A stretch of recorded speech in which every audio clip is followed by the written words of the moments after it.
हामी चाहिँ अहिले कहाँ छौँ? धाप ड्याम। पानीको तोपामा धाप ड्याम आएको छौँ। र त्यो धाप ड्याम हो र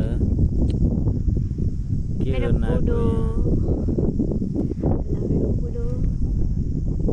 गौबाडी हो यो गौबाडी मान्छे हो फोटोमा मात्रै भन्छ भिडियोमा मात्रै भन्छ होइन साँच्चीमा घर घर झगडा गर्ने मान्छे यही हो झगडा मैले मात्रै गर्छु आफू पनि त कारण दिनु भएन झगडा गर्ने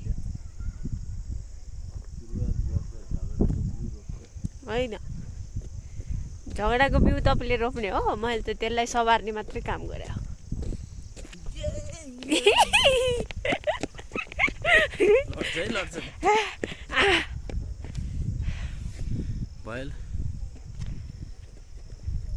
मेरो ह्यान्डसम बुढो